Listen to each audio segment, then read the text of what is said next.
Welcome back to the Alcohol Tipping Point. I am your host, Deb Maisner. I'm a health nurse. You know what I am. But I am actually going to share a bit more about myself because I had the opportunity to be on Your Zest Life podcast with a fellow SB Studio podcaster, Genevieve Nutting. And we had a really interesting conversation about sober curiosity, a bit about my background, and I think that you will find it helpful. And so I wanted to share it with you here. I will put in my show notes how you can listen to more of Your Zestful Life because Genevieve has lots of tools and resources and thoughtful information for you as well. Thank you so much for listening. All right, welcome back to Your Zest Life. I am your host, Genevieve, and we are continuing our Sober Curious series with Womeness Community. Today, I get to have a very special guest who is also here with Speak Boise Studio. She is the podcast host of Alcohol Tipping Point. Deb, thank you so much for being here. Thank you for having me. We're in the studio live. I'm delighted. Originally, I had asked because we thought this was going to be a Zoom recording, and then we were talking, we're like, wait, this needs to be in person.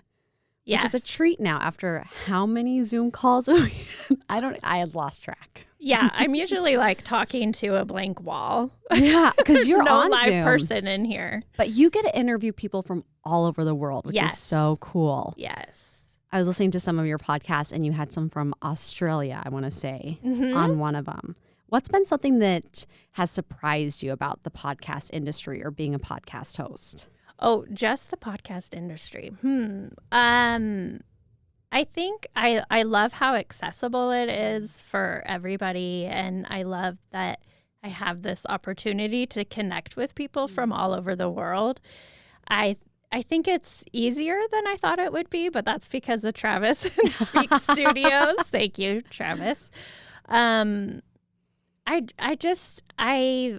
it's just a great way to communicate with people. And I get, maybe that's not surprising, but to me it kind of is. It blows my mind still. I have a gal that's in one of my groups that I run, and she was like, it's so nice to like see you and meet you over virtual. She's like, I listen to you while I walk my dog in Switzerland. Isn't that okay? That blew my mind. And it makes you realize like how just connected we are, especially through technology. Like what a cool thing that this woman who in any other decade, leading up to like the 90s or millennium, but the chances or likelihood of you two connecting compared to now and the stories that you get to share and the people who you get to meet and the resources that you get to offer, it's amazing. Yeah. And so I guess personally with my podcasts, what's been maybe not surprising, but like reinforcing is because it is international, but yet we all have this common issue with alcohol because that's what I deal with. So that is universal. In any drinking population across the world, there will be people who have problems with alcohol. And that's where as I was getting ready for my notes to come in and speak with you today, you're so interesting, by the way. I feel like I could just have you come in and we could talk about something not even Sober Curious related. But I love your scope on sobriety and implementing Sober Curious because Sober Curious is a relatively newer concept. I know for my mom's been sober for 30 plus years. And this idea of Sober Curious was very foreign to her in that you either have a problem with alcohol or you don't. Like there's nothing really in the middle, which is interesting because she's very much of a like harmonious, free spirit human being, and it's all about balance. And so when I was talking to her about this Sober Curious idea, and now it's starting to come on to her that there can be this middle ground. Can you tell me a little bit about your ideas on and this is kind of a big question I'm realizing I'm starting with, but on sobriety and on people's relationship with alcohol, just the general concept? Yeah, I think that you're right. Like it used to always be black and white. Mm-hmm. It was either you're a quote unquote normal drinker or you have a problem. Yes, exactly. And they are finding more and more there's a middle ground. It's a gray area. And even the medical community, there's no such medical term as alcoholism or alcoholic. We use alcohol use disorder, and it's a spectrum, and it goes from mild to severe. And so I think that is a really common misperception, that to have a problem with drinking, you have to be a problem drinker. I mean, alcohol can cause issues in your life regardless of how well you are quote unquote managing your drinking. So back to Sober Curious. You were no, I'm like, what was your question? No, you're totally answering it. Just I think talking about that gray space in the middle where like I'm someone who practices sober curiosity throughout the year, and it's just checking with myself and where I'm at and noting when I know alcohol's not good for me. And I don't want to get too far into this because I do want to back up and talk a little bit about how your podcast came to be. But I think you answered that great in that it doesn't have to be one way or the other. People will, if you have a problem with alcohol, you likely know that you have a problem with alcohol, would you say? Or do you think that there are some people who, I think if they sit with it long enough, that they kind of know that this is not something that is serving me. But would you say there's a lot of people who maybe have a problem with alcohol, but aren't aware of it? I think it's hard to admit, and part of it is that whole labeling and shame. I mean, no one wants to call themselves an alcoholic, and that's why I don't use that term. And like we talked about, you don't have to use that term. Yeah. So no one wants to label themselves as having a problem. I think in the back of their head, they know like, okay, this is taking more than it's giving, but they're not ready to quit forever. And they just don't see that there are options out there for them of being, anything from being a mindful drinker to abstaining. And so I think it's really hard for people to be really aware of it and like just express that they have a problem. I do still think that is an issue. Yeah. And before we get too far into this, because I want people to know you're going to be an excellent resource for people when they are, again, if they're listening to this, likely they are not necessarily questioning their relationship with alcohol, but they are curious about it. They want to navigate knowing, is this something where I can find harmony with alcohol in my life? Or is this something where alcohol really is not serving me? I need to fully eliminate from my diet or from my lifestyle. And I want people to know, because your experience is really what makes you very reputable for this, having a podcast, being a health coach, being a registered nurse. Can you tell people just briefly a little bit of a background about you, and then share your story as well, because I really love the story that you've shared on your podcast and then also that you sent to me. Yeah. So my professional background, is that what you're asking? Yeah. Yes. So I've been a registered nurse, since 2004, and a health coach for the last 6 years. I work in corporate health and wellness. So I do a lot of like preventative healthcare and health coaching through that and helping people make better choices and change their life that way. And then I also have a degree in psychology, and then I've done training. I'm a SMART recovery facilitator, group facilitator. And then I'm also have training from the National Association of Addiction Professionals in recovery to practice training. So I have some medical and mental background. Yeah, and you're very well rounded. And again, Thank you. I think that you're a great resource for this, because you don't talk about things as being black or white, and also I love that you don't label things, and especially being a health coach, learning that labeling things is what starts to get us into trouble. It's what starts to get into our headspace. And would you mind also sharing a little bit of your story, your relationship with alcohol? Sure. So I started drinking in junior high, sneaking Jack Daniels and then watering it down from my parents or my friends' parents' cabinets. I grew up in a party town. Okay. So I grew up you have a lot of local listeners. Yes, so I grew up in Moscow. Okay, yes. Very big party town. Yes. Went to University of Idaho. That's where I learned to do cake stands. And I mean, huge party school. So it was normal. So I grew up in like a normal, real heavy drinking culture. And in my 20s, I started to do dry months. And I knew, like, God, when I drink, I drink. And I knew that it wasn't serving me, even back then. But I could do a dry month and I'd be like, that's fine. I did a reset and then I'd go back to it.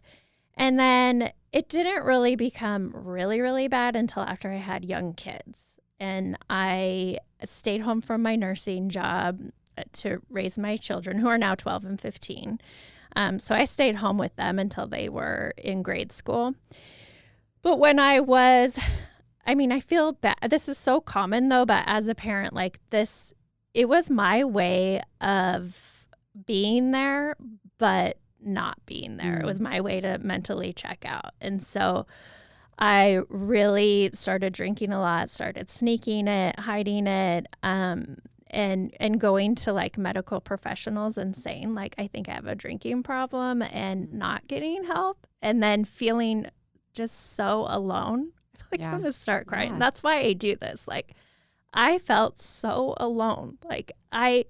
Because I was still very much functioning as a mom, and later when I went back to work, I was a nurse. Here I was a health coach and a nurse, and I was helping other people get healthy.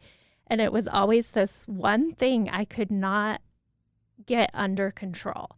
And so I just felt like I either had AA or inpatient rehab. I really felt like those were my only options and they didn't fit.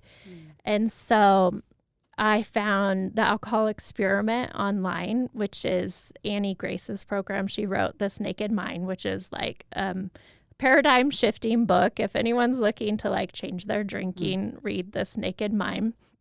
And I joined her Alcohol Experiment and I started learning other things about alcohol that even as a nurse, I didn't realize, and maybe I was just in deep denial, but just like the cancer risk, the effects on depression and anxiety and your sleep and your sex life. And it was paradigm shifting because it seemed like in society, if you can't drink like a normal drinker, it's your problem. And so shining the light on alcohol itself, like, hey, this substance is addictive and alcohol is a poison.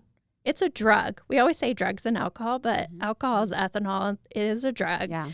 It is a carcinogen. And so it was just so helpful for me. And then the other thing that was helpful for me was to realize I wasn't alone. And so I know that like social networks, Facebook, Instagram get a bad rep for a lot of negativity, but there's a whole like sober curious world. So, people wanting to get sober or just alcohol free or just live their lives without alcohol. There are so many of us out there. So that was really comforting for me. And so I did a few resets, a few like stops and starts again before I could finally just be like done. I like to say I got divorced.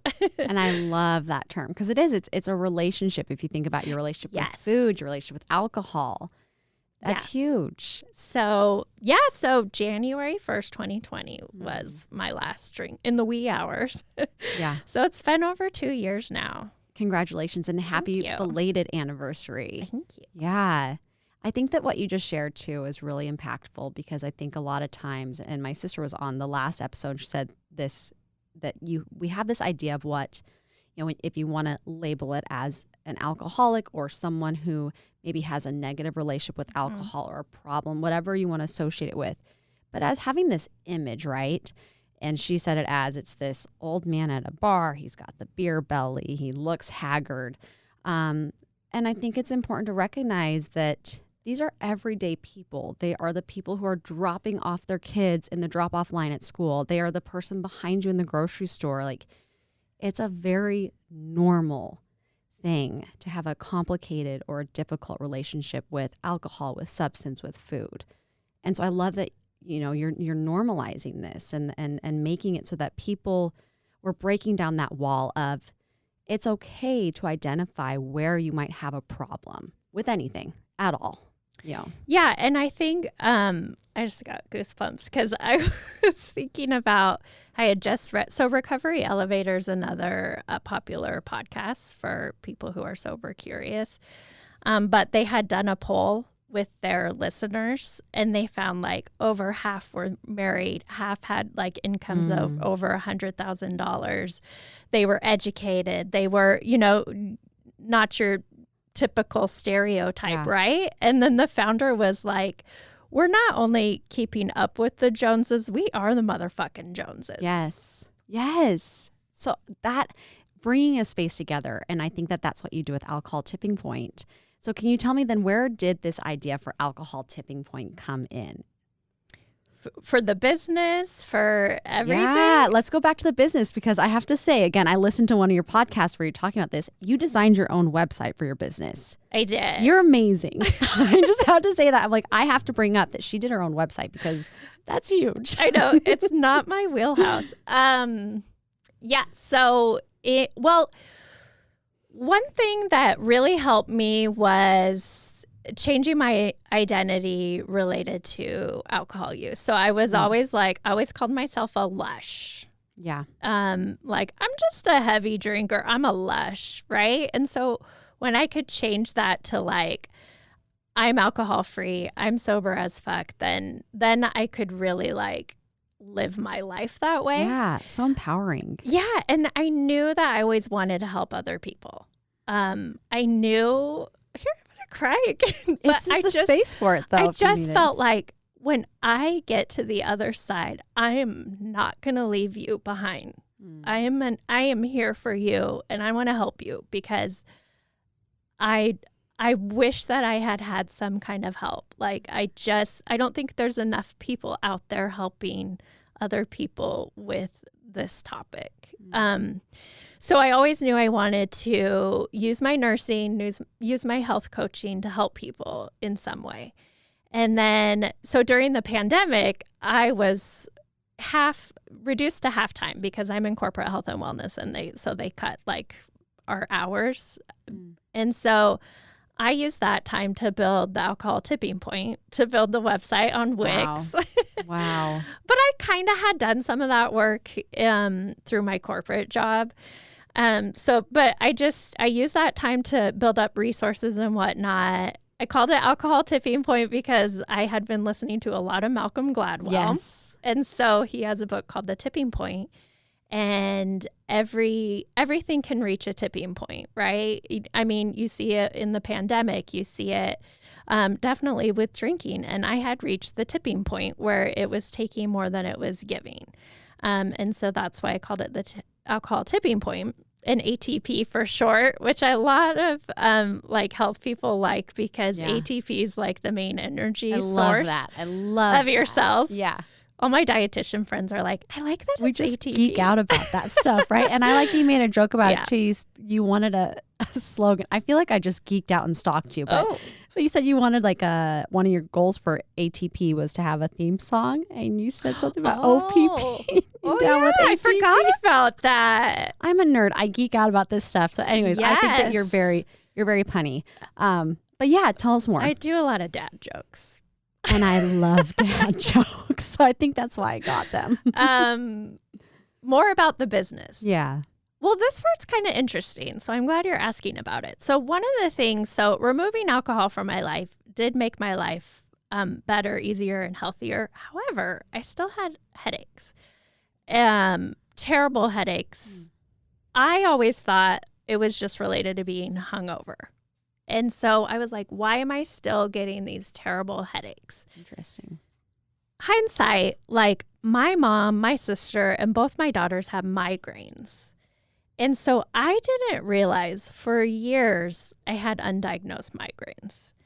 And just because I had wicked hangovers, and when you're like a daily drinker, especially red wine, you're like, yeah, it's just of course I have a headache. So I figured that out. And I actually did a research study, one of those like clinical trials with one of our local places. They had a migraine research study, and I got money for that. And I was like, I'm going to use that to fund my alcohol tipping point business. So cool. So that's how I funded it at the beginning. Yeah. And now Alcohol Tipping Point wasn't the original name idea either. You had another name that you wanted your podcast to be called. Is it The Pigs right? Can Fly? Yes. Yes. And I loved this. And tell us the reason behind this. Oh, just because, well, I love pigs. Yeah. I don't know why. But that is so funny, Genevieve. I was just looking. I actually have a painting of a little pig in my office that my daughter had painted. It's a flying pig. Yeah. But it was make the impossible possible. So, people always say like, yeah, when pigs fly. And I'm like, you know what? Pigs are fucking flying right now. You made them fly. I loved that because it's like you almost feel like you're gaining a superpower when you tell yourself what it is that you want. You identify what you don't need and you act on that and you follow through on that. Like this 2-year milestone. Did I do my math right? I can't even keep track what year we're in anymore. But this milestone's huge. So I'm curious too then. Sorry, did I let you finish first off? Oh, that's great. Yeah. Did I? Okay, I want to make sure I'm not cutting your story short. But I'm curious if as a mother, your kids are getting into this junior high, this high school age, right? Where when you started watering down your Jack Daniels, how has your experience maybe impacted the way that you parent them? Are you one of those parents who says, do not drink alcohol, I don't want to catch you with alcohol? Or are you someone who likes to educate and bring awareness? What is your parenting kind of perspective on that? Great question. Well, I'm realistic and more of an educator and awareness and safety first. Cool. My daughter's already had some experimenting, my older one. And I just tell her, number one, I want you to be safe. This could make you sick. I don't want you to get into an unsafe situation like you're at a party, someone takes advantage of you, and then there's the whole driving. One of the things I'm so grateful for as being a parent of teenagers is, God, they need driven around a lot. Yes. Yeah, especially at that 15 age because she does she have her permit? She is going through driver's ed right now. Brace yourselves. Okay. Yeah. But I can pick her up anytime. I can drive anywhere. So that's my number one. And then I also just want them to be aware and just know like, hey, anyone can become addicted to alcohol. Anyone. It doesn't matter, your family background, your age, anything like that. Yeah, you may become addicted sooner than other people, but anyone can become addicted. However, we do have the tendency to really love alcohol a lot and just have it be not a healthy option for us. Yeah. I really like how you talk about education and awareness, though. And so I'm assuming, and not even just assuming, because I went through the back files, backlog, back to your original episodes. And I really like what you share. You give a lot of resources as to, the myths behind alcohol. You give a lot of resources as to how to, you relate to a book that I really love, Atomic Habits, how to use Atomic Habits and some of James Cleary. Yeah. His ideas on how you can build this. So tell me this then, when bringing people onto this podcast, what was your big goal with this? Was it to bring people together? Was it through education? What were you hoping to get out of it? Free swag. Yes. Which I haven't gotten in a while, Travis. No, just kidding. No, I never thought I'd do a podcast because, I love podcasts. Yeah. I'm a real podcast fan. However, I hate my voice. And so really? Oh God, I hate it. You have a great voice. Thank you for saying that. Yeah. Nobody really likes listening to their voice. No one likes listening to their voice. But anyway, I never thought that I'd do it. So I kind of did it on a whim. And then I just kept going, and it's become my favorite thing that I do. So at first I was like, okay, I really want, I want to give tips tools, thoughts, challenge different like societal ideas related to alcohol use. And then the other part of it is just connecting with people and having them share their stories, which is so impactful and interesting. And so I like to get a variety of stories as well. Yeah. And I love that balance, right? Personal stories make it very relatable. Giving the facts behind it make it something where for people who are very data driven. I want to go to a concept that you talked about that I want to say maybe you called it data, not drama.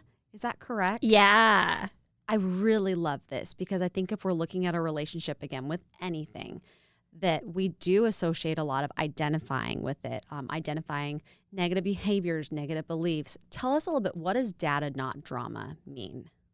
Well, I say data. Is it? Okay. Well, I don't know. Some people say data and some say data. Data. Yeah. I wish I could claim that, but it's actually Elizabeth Benton from Primal Potential, another amazing podcast. I'm like taking notes here if you haven't noticed every time you give a resource. Yeah. Data, not drama. So what it means is like we assign so much drama to facts. So the fact, like here you are drinking water. Yes. Right. And so the simple fact is you're just drinking water, you're ingesting it. It's H2O. That's the chemical compound, right? That's the data. What the drama is like, oh my God, I should be drinking more water. Why aren't I drinking enough water? Like, oh, that kind of drama. Yeah. And we do it to everything. Yes. And so one of my big things that I teach and focus on is that kind of mindset and how we're thinking about things, because that's what drives our actions. And so it's so, I mean, think about like when you're at a football game and someone scores a touchdown. I mean, that's a fact, right? Right. And there you have half the crowd's like, yeah, and the other half is like, boo, you know? Yeah. And so it's perception is everything, and how we think about it is everything. Well, and you're assigning a story, right? You're assigning a narrative to it. So your actions are, you're the one, and we're our toughest critics. Yes. And so if you've said, you know, I'm not going to drink, and you make a slip, you choose to drink, most people's immediate reaction, because we are our biggest critic, is to get down on ourselves. You know, to tell ourselves, I'm not capable of doing this. Oh my gosh, I knew I was going to be a failure, whatever. As opposed to, what would be something that you would recommend that would turn that from being the drama reaction to being a either a productive or a way to continue to proceed forward instead of letting that be a halt. Yeah, that's so common, and people get stuck in that shame spiral. I would just say, like, yes, I chose to drink, like, own that. I ingested alcohol, the substance. I'm moving on. Yeah. Like, I mean, the other thing is you can learn from it. You can, like, analyze it, but I don't know if that's productive. I don't, you know, that's like focusing on the problem, not the solution. So it's just like fall forward, go forward, onward.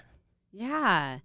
And I think that's, again, I go to a health coach. I think very similar to you. It's easy to say, just move forward. Just talk kindly to yourself, right? But it's honestly, it's as simple as that. And I say that very loosely. But I also understand that action steps. Like, how would you tell someone, like, what are some things that helped you when you decided, that's it, I'm divorcing alcohol? What helped you to, one, gain the mindset, and two, to take the action steps forward? Well, I would say loving myself and being kind. You know, you can't hate yourself to love, and you can't shame yourself to recovery. People think that you do, like you have to hit rock bottom to change, but that's just not true. Like, you need to love yourself enough to change. And take care of yourself enough. When you know that you are worthy and you're valuable, then you start to treat yourself better, because it becomes kind of a punishment. Totally. So I would say when I started forgiving myself for my slip-ups, for my data points, when I just started owning it. And, you know, one of the things I talk a lot about is like the difference between blame and responsibility. And even this kind of, you know, I talked about Annie Grace's book being paradigm shifting. And it's interesting because a lot of the blame with alcohol use was like, it's your fault, right? And then the blame in that approach is it's alcohol's fault. Well, what you really need to do is take the blame away and take responsibility for it. So it's like, yeah, both of those could be true, but it's my responsibility. It's my choice. And so when I could really own it in all aspects of it, yeah, alcohol sucks. It's a poison, and the alcohol industry is corrupt. However, this is my thing. Yeah. Does that tell me more about what you were wanting from that? I think, well, I actually want to go a little bit of a different direction then. Okay, yeah. When you did decide to make this decision, because you have such like a positive attitude. And you've such again, I can tell you're coach because you sound like a very motivated individual. And I know that motivation is not a sustainable action, right? We can show up on a day and feel very motivated and that afternoon have no motivation at all. So what were some of your most challenging moments when trying to make this change? Well, I just want to clarify. It sounds like I made the decision to stop and then I was just done. Like it wasn't linear. It wasn't a straight arrow. It was a real squiggly line. Yeah. Explain that squiggly line. Well, that's just the nature of change. One of my tenets is we practice. We practice not drinking, practice not perfection, progress not perfection. Especially as women, we have this need and this drive to get it right the first time and be perfect. And oh my God, I can't stand that it's that way with alcohol use. That's one of the things I don't relate to with AA is that it's like day one starts today. Yeah. And if you don't, and you have a data point you mess up, you go back and you start at day one again. And that is so like demoralizing. Like you're still learning along the way. Imagine if I did that with my daughter when she started volleyball. Like, girl, you can't even serve it over the net. You're done. Or right? when a kid's like walking, right? Go back to day one. What about all those days in between? Absolutely. What about everything that you gained?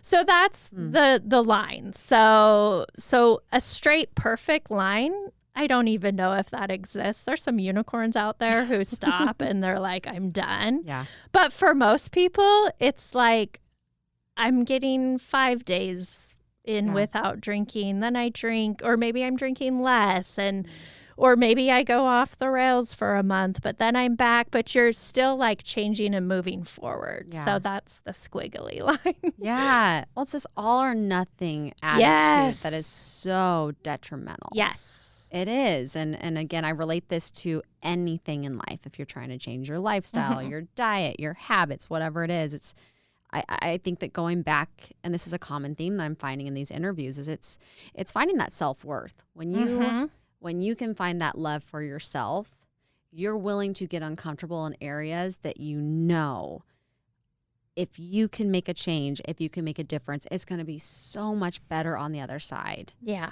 Yeah, I really like that. So then for those people who they want to know the facts, they want to know the data. Yes. Data. Or data. Some people say data. Yeah. I know you shared something, and I think this is fascinating, but alcohol's effects on the brain. What kind of information can you share with us about alcohol and its impact on our brain? Well, I mean, alcohol is a depressant and a stimulant, and so it acts as both. So when you first drink, it releases these depressants, these relaxants. That's why it works at first. And your body's always looking to maintain homeostasis, which means it always wants to like have the same level of everything in it. You know, we do the whole acid-base balance if you want to go back to that science. So our body's always looking for homeostasis. So depressants get released initially, and then your body wants to balance that out and it releases stimulants. And so that's what kind of keeps you up, keeps you like raring to go. That's like when you're really hyper and drunk and you keep going, you keep like repeating that cycle. And so what happens is also, so you have the depressant and the stimulant cycle going on, and that's really screwing with you, and that's contributing to depression and anxiety. So that's why like the next day you may feel, we call it a hangxiety. So when you feel really anxious, that's because you have more stimulants in your body. And what helps get rid of that is alcohol, because it's a depressant. And then you've just like, that cycle keeps going. That's like one aspect. Another is the dopamine response. So alcohol causes really high artificial dopamine response. That's that feel-good chemical. So in the short term, you do really feel good, but in the long term, it depletes the dopamine levels in your brain and your body. And so in the long term, that's why you're always wanting more and more of any addictive substance. You always want more just to feel better. But over the long term, what you're doing is depleting the dopamine in your body. So that means like pleasure towards everything. Everything kind of has a dullness to it. So that's another way. It also like it shrinks your brain, affects your hippocampus, higher risk of Alzheimer's, dementia. It's not, one of the things like being a nurse and a health coach is like, if you're going to drink, like, okay, fine, own it, but don't like kid yourself that you're doing it for your health. Yes. Because there are no health benefits to drinking. Yes. To alcohol. None. Yeah. Which, and again, like you said, it's a drug, it's a chemical, it's cancerous to the body. And I think that we could kind of go down that path even more so. But I want to go back to what you said, where it starts to numb other areas of your life. And that includes like moments of joy. You're not able to experience those heightened moments of joy through things that aren't alcohol related. So when you gave up alcohol, what did you start to find that you were gaining?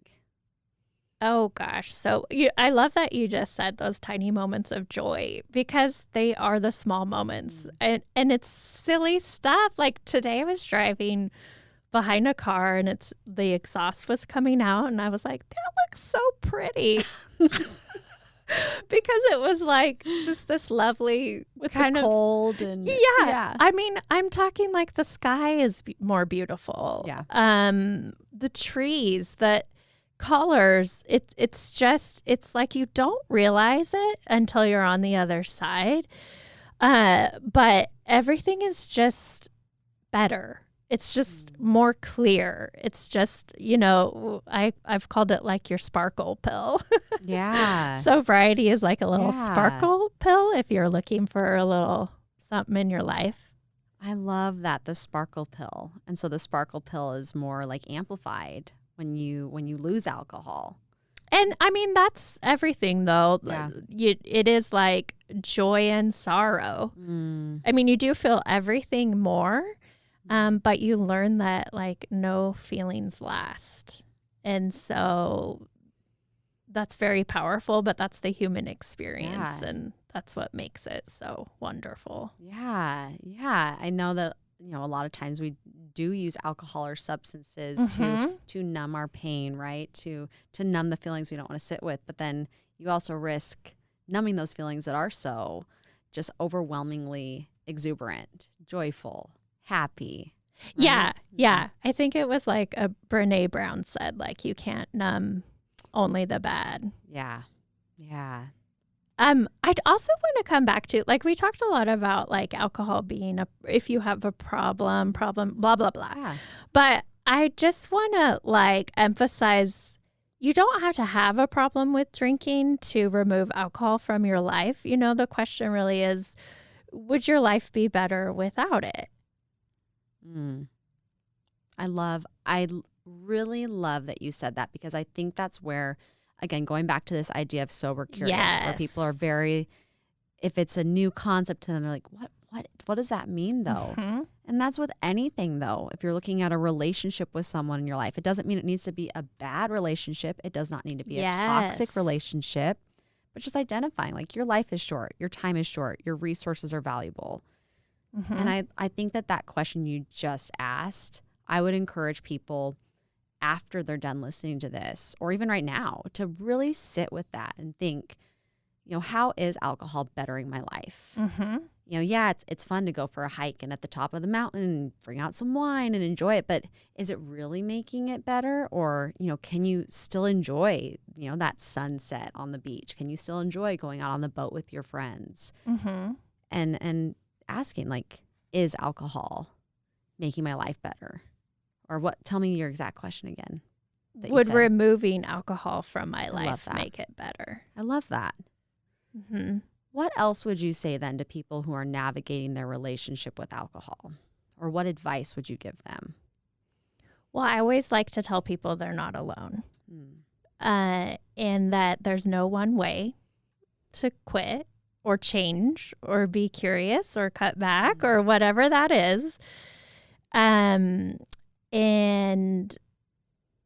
I would say be curious.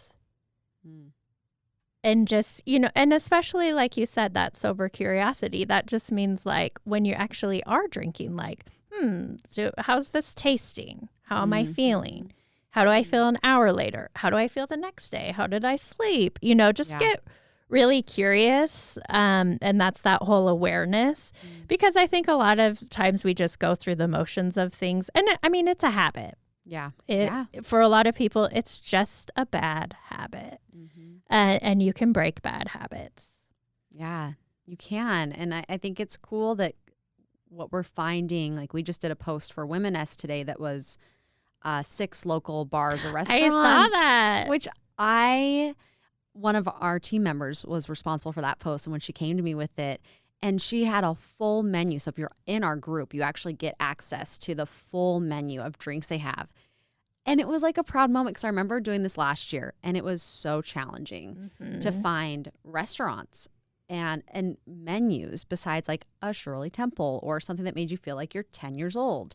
Because there is that feeling of holding a glass, like a fancy glassware, right? And having a garnish on it that just, it's nice. You feel like you're celebrating, you feel like you're relaxing, but you don't need to have the substance in there. And so I kind of sat there like, this is cool. This is so cool that we are normalizing that it's okay to not drink alcohol. It's okay to take care of yourself. Yes. Yeah. 100%. It's the new wellness revolution. So I want to ask you some fun questions then off of that. Yeah. When you go out, do you have a mocktail of choice that you like to do, or what is your go-to? Well, going back to the whole restaurants, they don't always have anything. Yeah. So no, but I do. I love Diet Coke. Okay. Hey, that's your thing though, right? I'm like, you know what? I don't drink. I'm going to frickin' have my Diet Coke. Absolutely. That was where my mom is she has a big sweet tooth. I've got a big sweet tooth too. Oh. So instead of drinking, it was like we'd get a dessert. Yes. And it's celebrating still. You're treating yourself. Mm-hmm. Yeah. Yeah. And I save a lot of money. So much. So what are some of the things, not to like, I'm like, is this a personal question to ask? But what are some of the things that you could enjoy now that you're not spending money on alcohol? Like, what do you use? Do you use that as like fun money? Do you save it up to go travel? God, I wish I could say I could go travel, and I really, really, really want to travel, but it's COVID season. It's so hard. Oh my gosh. Let's say that it's not COVID season. I have something fun. Tell me. I'm also scared. I was just telling Travis this. I finally signed up for ski lessons. Get out of here. Have you skied before? A long time ago when I was like 10. Cool. I'm so excited for you. When do you start? February. The Saturdays in February at Bogus. Are you a winter person or a summer person? I would say summer. Okay, but you might become a winter person now that you're taking on a new winter activity. Yeah, I just want to... I feel like, getting like really solidifying my sobriety during the pandemic was good and so helpful. And I, focused so much on alcohol tipping point. But also now I'm like, my word of the year is explore. Cool. And I want to just do more joyful things like that. So I love that because you talked about how last year was like the year of trying new things. it was growth. Growth. Yep. Yes. And so was 2020 the year of trying new things? Something was trying new things. I don't know, but that's always I Well, always guess like exploring too. Yeah. If you could explore anywhere in the world, it's not COVID season. You have no restrictions. You can buy a plane ticket and leave tomorrow. You have no responsibilities. Kids are taken care of. Where do you go? Australia, I'm coming for you. Yes. I have some friends there now. Hi, guys. I'm going to come visit you. That's the really cool thing about, running my groups and the podcast. Like, now I know people in other countries, and neat. I really want to go to Australia. Would you turn it into like a sabbatical where you're going to go to Australia and then you want to go someplace extra? Or are you someone who likes to go someplace for a shorter period of time, enjoy it, and then come back to your home life? Well, I kind of have to come back to my home Let's life. go into a dreamland and you get to choose. Yeah, why not? Like a month at a time. Yeah, cool. Yes. Really cool. Where else would you just go around Australia for that month, or where would you go somewhere else too? Okay, do like a month in Australia. I've always wanted to go to Africa. I'd go to like Thailand. I guess I want to go to some warm places. Yeah, right. You can tell what season we're in right now. I'm like, I love that. Okay, let's flip this then. You have an afternoon to yourself, so you can't quite travel. But again, kids are taken care of. You have no responsibilities. No one needs you. What do you do in an afternoon for just you? Or a whole day? You've got the whole day. Oh, okay. I was going to say, like, I love to take naps. Yeah. Huge nap. That's so boring. But No. I love naps. Okay. Just for me. I am still kind of a homebody. I love to read a good book. I'm always reading. What book are you currently reading? I just started one. Shoot, now it's embarrassing that I don't know what it's called. Well, I'll tell you what I finished. Malibu Rising.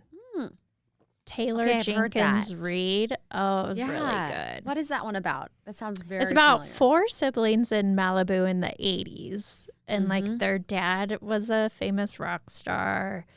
Their mom has a drinking problem. And it's told, it sounds really soapy when I explain it, but it's really well written. So it's kind of, it takes place during one day of their annual party, but then it flashes back to like when their parents first meet, and then like the dynamics between them, and then the dad is just a real shithead, and so it's just like a lot of family drama and relationships, and well written.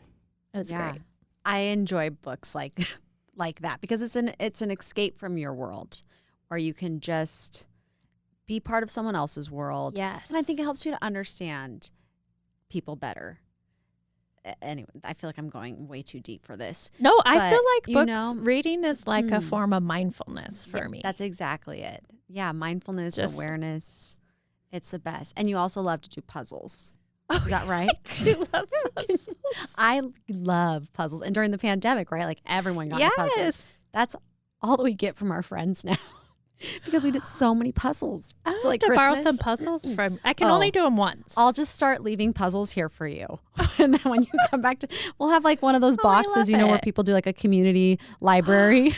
We do puzzles, and I promise they won't have any really missing good pieces. idea. I'll try. We've got 2 dogs. Sometimes they that's grab okay. a piece, It's but kind of fun. Well, to wrap things up, what do you see for the vision of Alcohol Tipping Point from here? Not just the podcast, but in general, the business. Well, I love helping people, so I'm looking for ways to help people always. So I have a 30-day group that I run, which has just been amazing. We do group meetings, and I feel like getting this small, intimate group of people together talking. These people in my groups are so wise and supportive of each other, and it's just... I feel privileged to be a part of that. It's so special. So I've been focusing a lot on like helping people take 30-day breaks if they are sober curious, or if they're just wanting to cut alcohol out of their lives, wherever they fall. But I'm also now like trying to figure out how to help support people, stay sober strong. Yeah. Yeah. And what that looks like, I don't know. I'm still like finding the balance between alcohol tipping point, my regular job as a nurse, and my family. And, now that my kids are older, it's like I have limited time left with them. So it's always that struggle of balance. Yeah. I love that. I think that's such I'll have to link, if you have something for your group, to the notes when this comes out, so that people are curious and they want to continue after this 21 days of sober curiosity. If they want to continue with another 30-day program, I would love to refer them to your 30-day group. Yeah, that'd be great. Yeah, that'd be and awesome. I have like some I have a free dry guide, and I have a 10-day just free email challenge for people who just want 10 days. And where can they find that then? This is all at alcoholtippingpoint.com. Okay, alcoholtippingpoint.com. And where else can people find you if they want to continue to get insight or learn more? So they can listen to Alcohol Tipping Point Show podcast, where all podcasts are found. And then I have a lot of fun on my Instagram account, which is Alcohol Tipping Point. I post a lot of like some education, but like some fun stuff. Yeah. I think we really need to find the humor in life and things. And alcohol is such like a serious, this could be like a really serious topic, but I'm a really silly person. So I try to find some humor in it, but also help people at the same time and know that this is a big deal, right? But I mean, I think there's just so much to it. So totally. I try to find some joy in there. You do a great job of that on your page. There's a really good balance of information and personality and joy. So I would encourage people to look at that then. But thank you so much, Deb. I really have enjoyed our conversation, and I would highly encourage people, again, if they're looking to continue this sober curiosity journey, to utilize some of those resources. So thank you for having those out there. Well, thank you for doing this. I love that you're doing this with your Womeness Community. You're addressing sober curiosity. You're helping people. I think for a while, women really, and it's still happening, got caught up in the whole wine, women, and wellness thing. Yes. And the yoga and wine and all that. So thank you. Absolutely. You can wear your yoga pants, and you don't even have to go to yoga, but you also don't have to drink wine in them, right? Yes. You can do your puzzle in them. I'm going to do We that. need a puzzle and yoga pants sweatshirt. I like to puzzle. Yeah. We'll work on it. Well, awesome. Thank you so much, Deb. It's been a treat to have you on today. Thank you. All right, Life Zesters, thank you so much for listening. Again, if you want more information, check out Alcohol Tipping Point, as well as Womeness Community's Sober Curiosity series. Talk to you next time. Hey everyone, thank you so much for listening to this episode of the Alcohol Tipping Point. I'm always here for you guys, so please feel free to reach out and talk to me on Instagram at Alcohol Tipping Point, and check out my website, alcoholtippingpoint.com. Again, I hope you can use these tips we talked about for the rest of your week. And until then, see you next time.